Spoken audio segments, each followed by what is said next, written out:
Hey everybody, welcome to another episode of Classic Gaming Brothers. I'm Zach. And I'm Seth. And we're the Classic Gaming Brothers. That's right. We are the Classic Gaming Brothers. That's right. That's right. You know, Seth, it is the end of spooky season, technically, at least for us, because the next episode will be in November, and that's not spooky anymore. November is the month between Halloween and Christmas, where we will celebrate Thanksgiving, which in America is the day that the Pilgrims learned how to farm from the Native Americans. That is what they tell us, but it's probably not true. There is some grain of truth within that story. There was a Thanksgiving that was held with the Native Americans and the Pilgrims. Yes. But here in Rhode Island, I think we should celebrate a different day, and that day would be when Roger Williams said, "Toodaloos, Massachusetts." Can't tell you what day that is on the calendar because I haven't kept track of it, but what day is it? Roger Williams founded the colony of Rhode Island by establishing the settlement of Providence in 1636. But what was the date?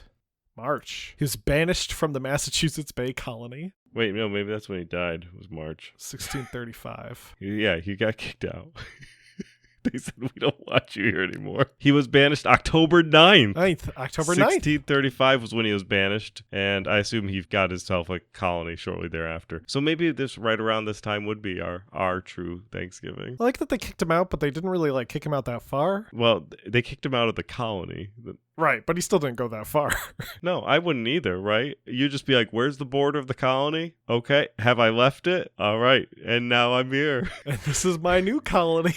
Yeah, Providence. I'm naming it after God. Because there's no pilgrims here. Roger Williams and his deep, deep hate of pilgrims. I think the pilgrims hated him. I feel like if they didn't expel him, that he probably would just continue to be a malcontent living in Massachusetts. But anyway, happy Roger Williams Exodus Day. It's our new Thanksgiving. Perfect. Well, not for you. You have to celebrate regular Thanksgiving. But Zach. Yes, Seth. Beyond wrapping up spooky season and getting prepared for Thanksgiving, what have you been up to? Seth, recently I've been playing a game called Nightmare 3D, which was developed in 1994 by Gray Design Associates and published by Accurate Research. It's a game I stumbled upon kind of randomly when I was browsing around Exodus. Just something I like to do is launch Exodus and just scroll until I see a game title that sounds fun. And then I download it and play it, promptly forget about it the next day. That does sound like a fun time. Nightmare 3D is very much a Wolfenstein 3D knockoff where you're exploring a mansion while fighting off various creatures like bats, zombies, and mummies. I did a little bit of research of the game after I was done playing a little bit of the first level, and I found out that apparently later in the game you can get different weapons, and these weapons will do different damage to some of the enemies you encounter. For example, there is a magic wand item that you can get, which does stronger damage to bats, and you can find a gun that shoots silver bullets, which does heavy damage to vampires. I think that's kind of cool. However, I thought the gameplay was kind of bad. I thought it kind of felt like Wolfenstein if Wolfenstein didn't have good controls, and also if Wolfenstein didn't have hit scan. So the game uses projectile guns as opposed to hit scan guns. And for those of you who aren't familiar with first-person shooter terminology, a hit scan gun in a video game is where you shoot and the game does kind of a little bit of math to figure out where you're shooting, and the enemy gets hit the instant you shoot if they're in your line of sight. Projectile is, as the name implies, you shoot something and a thing flies out of your sprite and you have to make sure it hits the enemy. And if it doesn't hit the enemy, then it won't do any damage. Projectile weapons in older video games tend to be far less accurate than hit scan, and hit scan in older games tends to be pretty forgiving. Now, this game uses projectile weapons, at least for the weapon that I started out with, and that was very annoying because the game was a bit loose controlling and I was kind of sliding around and not getting good shots on enemies who were right in front of me, and that was frustrating. But in any case, I thought it was an okay game. Some of the research I did, I learned that the game is actually the fourth game in a series of games called the Hugo series, series. There is Hugo's House of Horrors, Hugo 2 Whodunit, and Hugo 3 Jungle of Doom. These are all PC adventure games that are not in first person, so this is the first game to go into a 3D kind of viewpoint, and the first game to also be a shooter, where the other games are adventure titles. So do I think Nightmare 3D is worth revisiting? Well, if it helps you decide, it apparently did win the award for Best 1995 Shareware Game. And let me tell you, it sure does feel like the best 1995 shareware game. That's my little summary of Nightmare 3D, the game I've been recently playing. I think I've played this game unironically. Maybe. I mean, it was a shareware game. You might have literally stumbled across it. Yeah, I'm just looking at images of it now, and it looks vaguely familiar. If I didn't play Nightmare 3D, I probably played one of its other type of clones, since it was a knockoff of Wolfenstein 3D. Yeah. Well, Seth, what about you? What have you been recently playing? So, Next Fest is currently going on. I really enjoy Next Fest. I think it's a time to look through the demos, be kind of like see what's coming out down the pipeline for games. And I decided to stay within kind of like a spooky season vibe because I knew I was going to be recording this episode. So I decided to play the demo for Graveyard Simulator, which is being developed and will be published by Howl Crow. There's a demo for it available. It's the first 30 minutes of the game. It's a simulation game focused on strategy, designing, and making choices as you turn a abandoned cemetery into a nice cemetery. Now, I guess an abandoned cemetery would just be a unattended cemetery, because once somebody goes into the ground, they're there for a while. So it's just, I would say, just abandoned because there's nobody there. And then when you're there, now it's an attended cemetery. And you have to do graveyard tasks like ordering tombstones and writing. What was his name? Luke Brown? Luke Brown, or as we like to call him, Luke's Poops. The game plays like one of the many simulator games that are available on Steam that seem like they all come out of Southeast Asia. I'm not exactly sure where Howl Crow is based, but the game definitely has that feel of like Border Patrol Simulator or Thief Simulator or Crime Scene Cleaner, or one of those many different simulator style games where it's a first person perspective and you have to do all these different tasks to manage your business. These games all either are like bare bones or like intense with like the amount of like graphics. Like, I feel like Crime Scene Cleaner is like in the genre, but also like on the other end of the spectrum because of the like level of like detail and like story and like all the sorts of stuff that goes along with it. Where like if you look at like, I don't know, wondering like Border Patrol Simulator, I like it. It's a fun game, but it's a little more janky. Yeah. It's especially because it's a demo. Graveyard Simulator is on the janky side of the polished simulators, but it's interesting. I think it's a pretty funny game. I think it's, if you like those type of simulator games and you don't want to manage a gas station, convenience store, trading card game shop, PC building shop, or mechanic weed shop, farm. or weed farm, whatever other things that are out there. Yeah. If you don't want to manage those and instead you want to manage where people are buried, Graveyard Simulator can scratch that itch for you. Nice. You have that itch. One of the annoying things that I ran into while playing the game is that the bodies decompose very quickly, and it's very difficult to place items where they need to be placed. So Zach missed it because I was showing Zach when I was playing, but there was a period of time where I was trying to get the guy onto a slab to freeze him, because to keep him from decomposing, and I put him anywhere but the slab, up to and including 3 times underneath the slab in the opposite direction that he should have been laying, and a couple of times in front of the slab, when it should have been a pretty easy action to do. Regardless, it's early on in its development stage, and it was a pretty fun, albeit janky game. I ended up losing one of the tasks because I had to bury the body before the body decomposed. It didn't change, it just, the timer ran out, and I was supposed to bury it before the timer ran out, but I was spending too much time doing the body's makeup, and I felt like that was critical in the process. After cleaning him, was making sure he had good colored lips. But then he decomposed while I was taking care of that action, and then I got frustrated and didn't know how to quit the game. So then I alt-tabbed and killed it, closing it that way. Classic Next Fest. So yeah, I'm excited. I am, although I haven't delved deep into the Next Fest games yet. We'll see. Some of these games right off the rip, I haven't been that impressed with. I definitely have seen some really cool games through Next Fest. Even I think Mind Divers came up through Next Fest. So like, I'm sure there's stuff out there. I'm just like interested to investigate and see what's out there as well. Makes sense. That sounds fun. Well, to get into today's episode, as we've alluded to, we have less than a week until Halloween, and our spooky season is just about to wrap up. And so, what better way to celebrate the nearing the end of spooky season by finishing off with some classic horror video games based on some classic horror movies. We're going to talk about actually 4 games that were adapted from 4 different horror franchises. So getting into the first of these games off the list, we're going to talk about a game and a movie that share the name of the holiday that spooky season is all about. That's right, because this is Halloween. For those who aren't aware about the movie for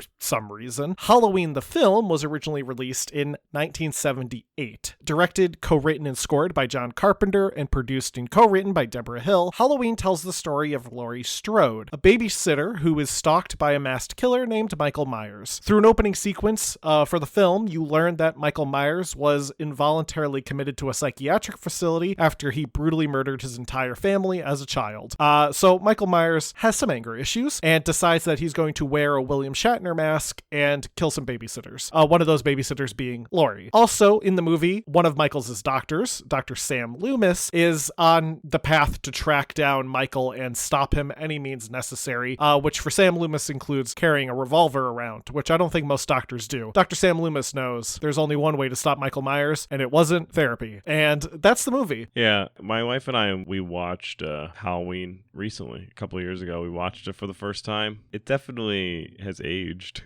It's also not super scary, I would say. I wouldn't say it's scary at all. I think it's got, when I first watched it, I remember having some tense moments, but most of the movie, I think it definitely feels like a 1970s horror movie. I just really like that he's just like out there in the middle of the day. Yeah, just watching them from the bushes. Yeah, clearly somebody who has some stuff going on, clearly some sort of escaped person, and is just like chilling, watching them and relaxing. He's wearing a boiler suit and a William Shatner mask. In broad daylight. Broad daylight. And nobody stops him. No. He also, doesn't he die like a million times? I feel like he dies. Well, yeah, so, I mean, there are 7 sequels to the first movie, and Michael goes through I feel like he dies like a million times in the first movie. Well, like he gets injured and then just immediately sits up. That's right. Yeah. They just gets up. Wow. He does the Undertaker sit up where he like falls on the ground and he just immediately bolts upright. Yeah. Yeah. So I mean, that's Halloween. It's a classic and it has a lasting legacy. There are 7 sequels to the first movie. There's a remake duology made by Rob Zombie, and there is a revival trilogy that came out the last few years.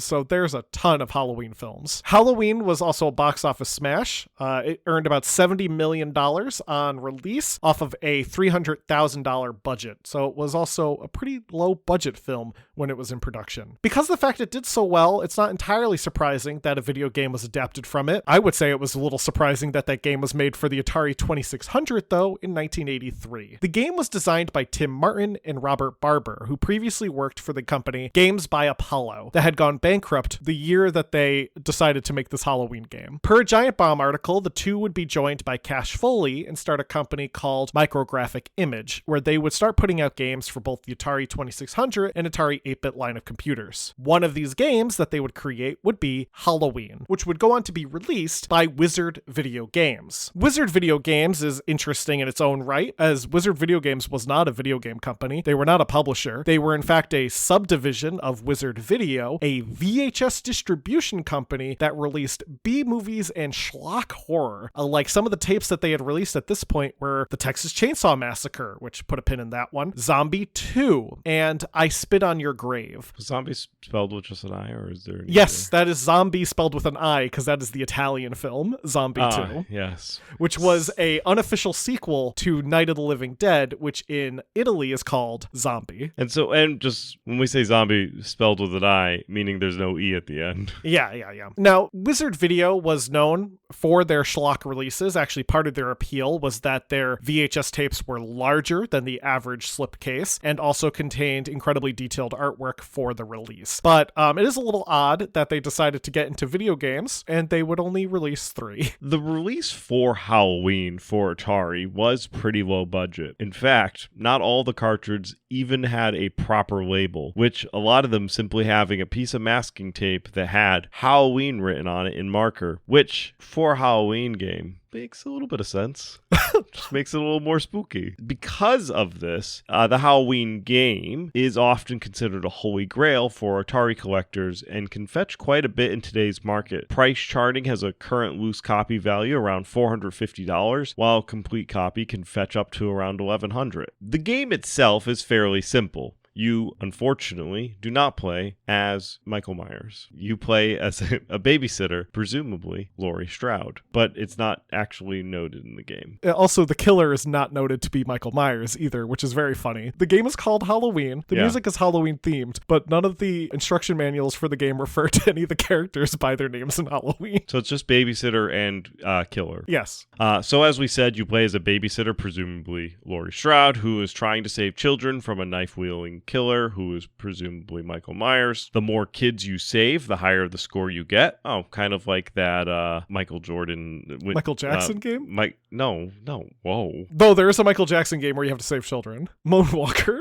And Michael Jordan, The Windy City. Oh, you do have to save children in that one too. So the more kids you save, the higher the score you get. If you're caught by Michael, your head will fall off and your character will spurt tiny pixels of blood. It's surprisingly graphic for a game that can only use a handful of colors since it's on the Atari. I was reading a thing and someone noted the game is more gory than the movie. It's pretty funny. The movie is not that gory. No.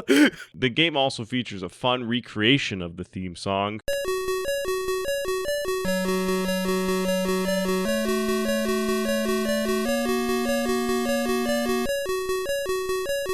This wouldn't be the last Wizard video games released for horror, because the same year, they also released the Texas Chainsaw Massacre. Like Halloween before it, the Texas Chainsaw Massacre was filmed on a shoestring budget and ended up being one of the most iconic horror films of fourth generation. The film was directed, co-written, and co-composed by Tobe Hooper, with Kim Henkel being the other writer and Wayne Bell being the other composer. The film featured relatively unknown actors at the time and was shot in Texas. The story involves a group of friends who are captured by cannibals. One of these cannibals is named Leatherface, a man who, I guess unironically, wears a skin mask and wields a chainsaw, but perhaps for him it is ironically that his name is Leatherface and also wears a skin mask. Despite the violent nature of the film, Cooper had actually wanted to keep it rated PG and tried to tone down the violence, but the MPAA would give it a R rating, which I feel like if he knew ultimately that it was going to be an R rating movie, would they have gone back and just made it more gory? When the film was released in 1974, it would go on to be a box office smash hit, earning its $30 million off of a budget of around $140,000. Texas Chainsaw Massacre would go on to see 3 sequels, a remake, a prequel to the remake, a 3D sequel to the first film from 1974, a prequel to the 1974 original that also acted as a prequel to the 3D sequel, and a recent sequel to the 1974 original. That did really badly on release and was a Netflix exclusive.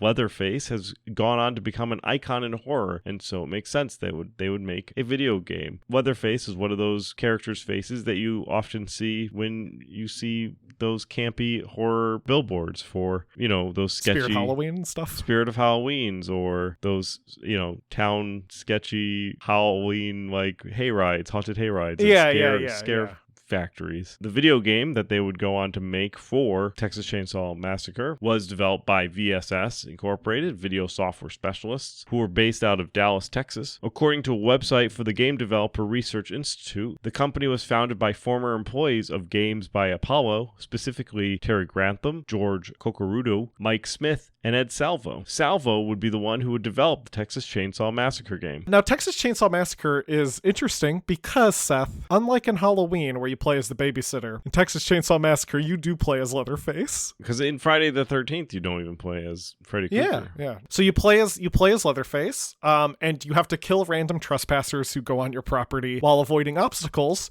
such as like I think a wheelchair is just a random obstacle in a mailbox, and you also have to make sure you have to make sure also not to run out of fuel of your chainsaw. For every 5 people you kill, you gain fuel. For your chainsaw or for your body? Both. Is the fuel decidedly chainsaw fuel or is it body fuel? It just says fuel because it's Atari, so I guess it's up to you. So it could be. Well, I mean, if he's replenishing it with people and he's a cannibal, I assume they're not. I assume they don't have gas cans with them. No, well, they might.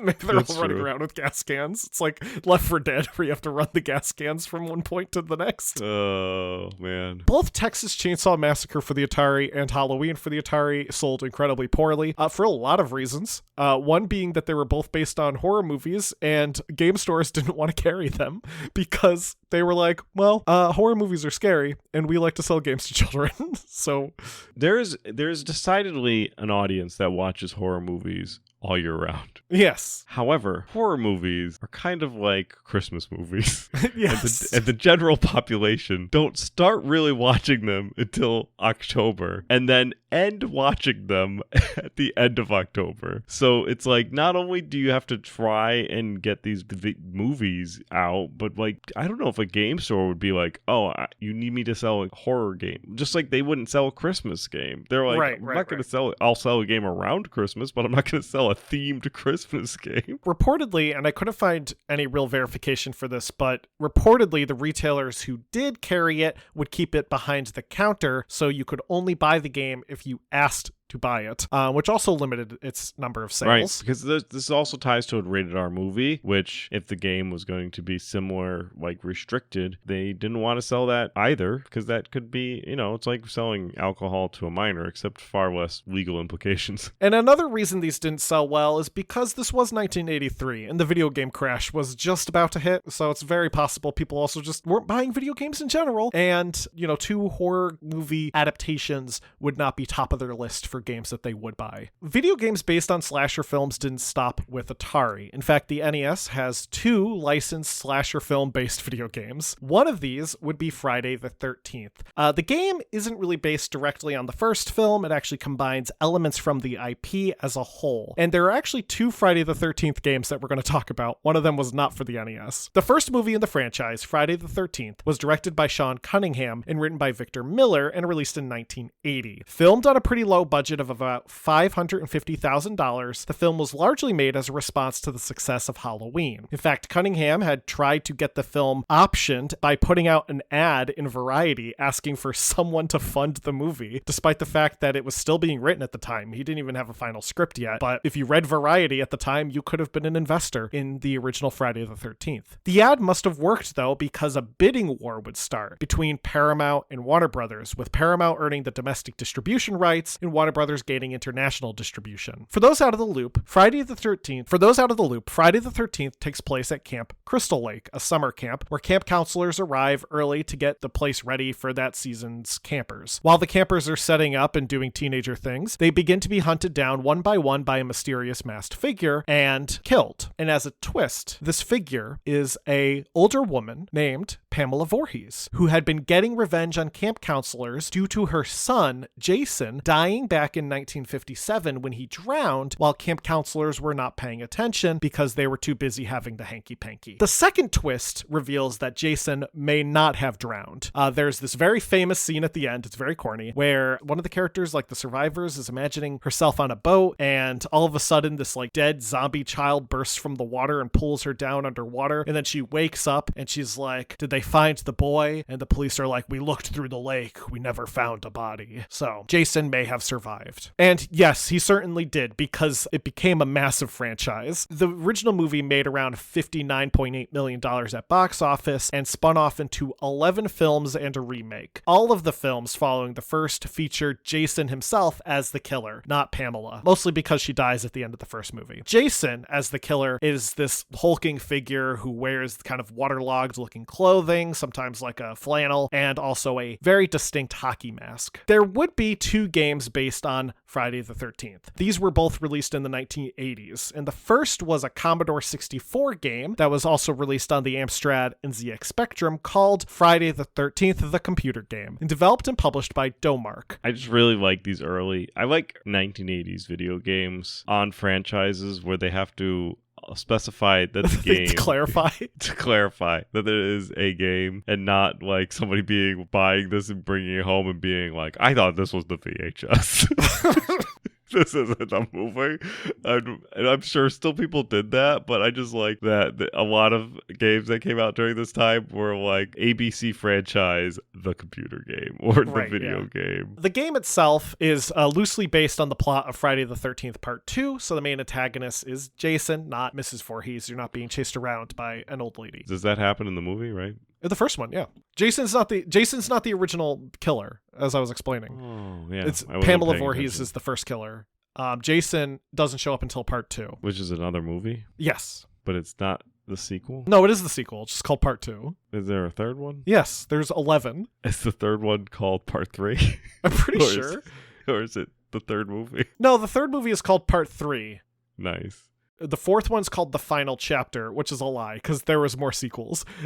There was A New Beginning, Jason Lives, The New Blood, Jason Takes Manhattan, Jason Goes to Hell, Jason X where he's in space, Freddy versus Jason, and then the remake. I do like Jason Takes Manhattan. It sounds like it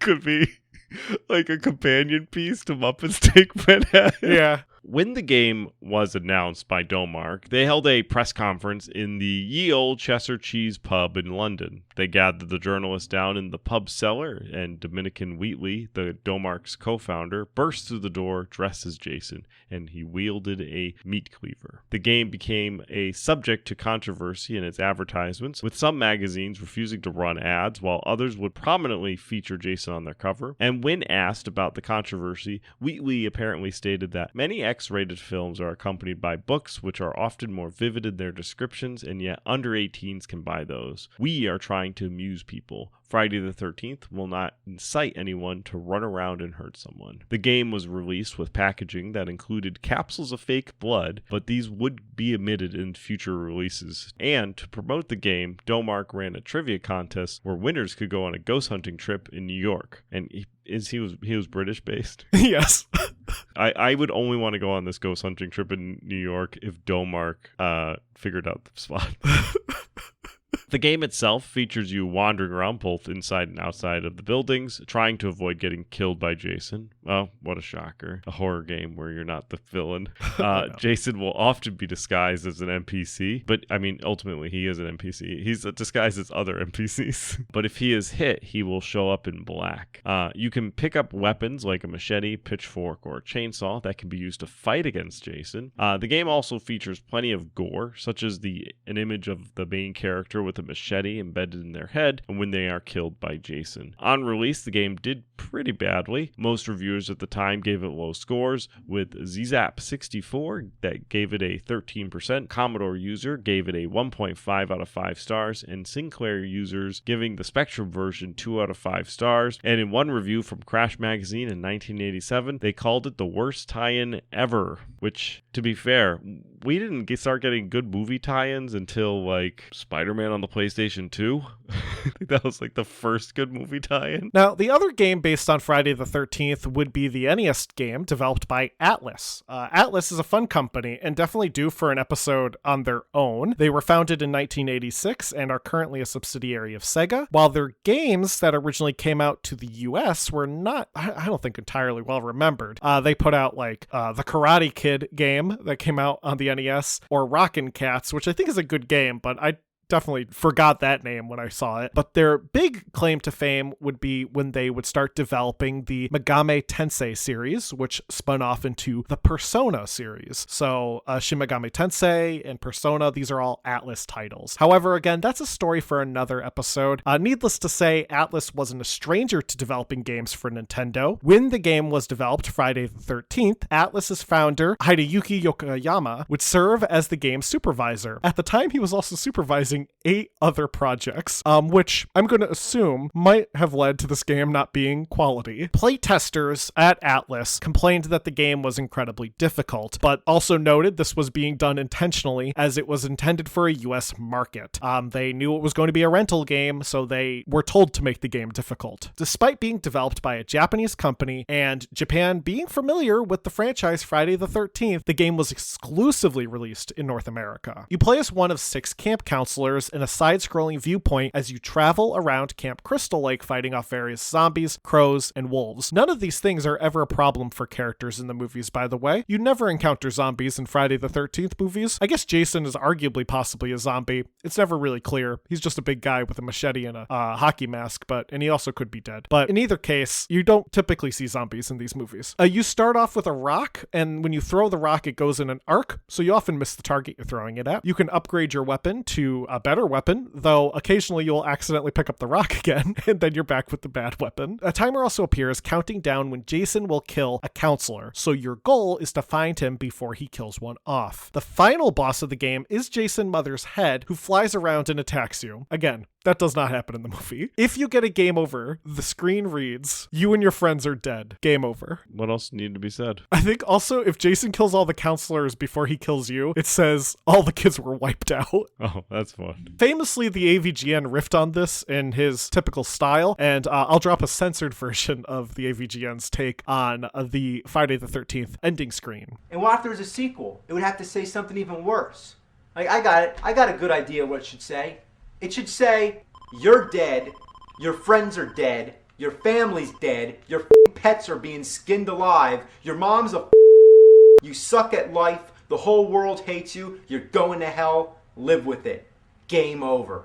The game did poorly on release, with most people calling it just a bad game. One review from the Michigan Daily called it a poor offering from LJN, as if LJN provided any other offering. And in recent years, it has earned its place as the 10th worst video game based on a film from GamePro, and the 8th worst game of all time from EGM. Despite the criticism, the game has had a lasting legacy, with the toy company NECA releasing a video game palette version of Jason. For those who've never played the game, Jason wears all purple and has a blue mask. He looks nothing like he does in the movies, but NECA put out a very nice looking figure where he is all purple and has a blue mask. The later Friday the 13th, the game, released in 2017, also includes this color palette as a unlockable skin for Jason. And that game was recently delisted because they closed off the servers for it, which is unfortunate. So NECA makes a lot of figures, right? And so I just looked up the NECA Jason Friday the 13th, and this is a very stark difference from the other ones. Yeah. He's very, very purple and a little teal blue. Yeah, the teal blue mask. But if you find a NECA Friday the 13th NES version in the wild, $300. Finally, we have another LJN game based on a film, and I actually talked about this one in my Retro Rewind last episode, and it is Nightmare on Elm Street, which was originally released in 1984, written and directed by Wes Craven with a budget around $1.1 million. One story has that Wes Craven was inspired by reading articles from the Los Angeles Times covering stories about the trauma experienced by refugees fleeing Laos, Cambodia, and Vietnam. One story in particular was about the sleeplessness that some experienced and how 2 men died suddenly in their sleep. Craven also used Eastern religion and other mythology to build on the lore of his world. The main character, Freddy Krueger, was inspired by a real person that Craven saw walking past his home at night. It feels like something I would make a movie about, because sometimes I've seen some people that remind me of Freddy Krueger. The man frightened Craven, and the memory of being frightened lasted in his mind. I just picture, doesn't Freddy Krueger have a night, does he wear a sweater? Yeah. I just picture the man that he saw when he was a kid. was before he went out, was I've got this nice sweater. And then he went out with this nice sweater. I got my nice sweater, I've got my nice hat, and I'm gonna put on a nice glove and walk right past my friend's house. Then he scared a child. And I just think about all those children that I scared in man-inspired horror movies. The name also, per Craven, was taken from a school bully named Fred Krueger, who tormented him as a kid. This wouldn't be the only time Craven used the name either. As the villain in the film, the last house on the left would go by the name of Krug, kind of like Krueger, except without the Erger part. The film itself is about various teens being haunted at night by a mysterious figure in their dreams. However, when things happen in their dreams, they happen in real life, leading to some of the teens being murdered by the mysterious Freddy Krueger. A dream demon of sorts that has a scarred face, a distinctly striped sweater, and a glove with knives for fingers. The film, like the previous ones we've talked about, did great, earning around $57.1 million at the box office and leading to 7 sequels, including a crossover with Friday the 13th and a remake. There were also books, comics, a TV show, and of course, an NES game. Developed by Rare, the game was released in 1990 and sees you taking the role of a teenager who has to collect the bones of Freddy to destroy them in the school's furnace. The game also features up to 3 players if you use an NES 4-score adapter, meaning this game is a co-op game, and that's fun. The game has beat-em-up qualities where you have to fight off various monsters like skeletons, minotaurs, zombies, also just animals like cats and dogs and bats and rats. Certain areas are locked, so you will need to look for keys along with the bones. There is also a sleep meter, so if you fall asleep, you will enter the dream world. To keep yourself from sleeping, you have to collect things like coffee that will fill your sleep meter so it doesn't deplete. When you're in the dream world, you are vulnerable to Freddy. You do have to find a way to escape the dream world, and to do that, you need to find a boombox. The game was released in 1990 for the NES. Interestingly enough, like Friday the 13th, there was another game of the same name, Nightmare on Elm Street, released for the C64 and PC by a different company that plays entirely different. Though I couldn't find a ton of information on this game beyond some gameplay. It does look very different. It's done from like a top-down perspective as opposed to like a side-scrolling game. But needless to say, the NES game is probably the most remembered one, though it did get mixed reviews on release. EGM gave it a collective score of 19 out of 40. Nintendo Power gave it a collective score out of 11 out of 20. Though one positive review came from Video Games and Computer Entertainment that said the controls were smooth, quick, and responsive. In terms of the legacy, similar to Friday the 13th for the NES, NECA would also release an NES palette style of Freddy as a figurine, though I do think Freddy's NES palette is less memorable than Jason's all purple with blue mask. Freddy looks a bit more like himself with the color palette they chose to use for him in the NES game, though NECA did do a design which kind of makes it look more like splotchy like the NES palette could do. And that will do it for our horror movie episode, where we've talked about now 4 movies that have a lasting legacy in their own right in terms of being horror films, but also an interesting legacy in terms of video games. Those were 4 games that were bad based on 4 movies that did well. So, and Wes Craven's scared of men in sweaters. Terrified of men who just had really their favorite sweater. They were so excited to wear it. Now, to get into our retro rewind, Seth had me play The Seventh Guest for MS-DOS. Developed by Trilobite and published by Virgin Interactive in 1993, Seventh Guest is a horror interactive movie puzzle adventure game where you play as a guy who just wakes up in a mansion one day and suddenly starts seeing ghosts. The mansion that you wake up in was owned by Henry Strauff, who is a toy maker that had a mysterious life where he became really good at making toys because he saw them in dreams, and then all the toys killed the children that bought them. And then he went into his mansion and closed the door and never left again. Kind of like if Willy Wonka was killing people with candy. Though Willy Wonka killed people after he closed himself in the... Well, he didn't kill any children. He just brutally maimed them. They all escaped with their lives. They did. Now, as you explore this mansion of Henry Strauff, you catch glimmers of the past as you see 6 ghosts from the past who reenact the night Strauff invited them to their doom. Bum, bum, bum. It's a spooky game. It's kind of cryptic. It plays a lot like Starship Titanic or Myst in that you have these unintuitive puzzles that you have to solve that take a bit of time to figure out. However, I really did like the aesthetic. If you're a fan of games like Myst or Starship Titanic, I think you'll love Seventh Guest. If you're not so much of a fan of those games, you probably won't love it. Apparently there is a VR version of the game though. That sounds like it could be fun to check out. Seth, next week I want you to play Attack of the Killer Tomatoes for the NES. I will. And Zach had me play Nosferatu for the SNES, developed by Seta and released in 1994 in Japan and 1995 in North America. Nosferatu is a cinematic action platformer similar to Prince of Persia, but instead of being a coward and not knowing how to fight like the Prince of Persia, you play as Kyle, and like any other good Kyle, is capable of punching and kicking people, especially Frankenstein monsters, the werewolf, and even Count Dracula, all to save your love, Aaron. The game is timed, so there is some level of urgency and trying to move the game along, but I enjoyed it as a solved playthrough. There is a puzzle that I got stuck on where I had to do something to get past a part, like I had to slide under something and I didn't know how to do it, and I ran the timer out. But it's a pretty fun game. It definitely holds up. It has a combination of being tough because A,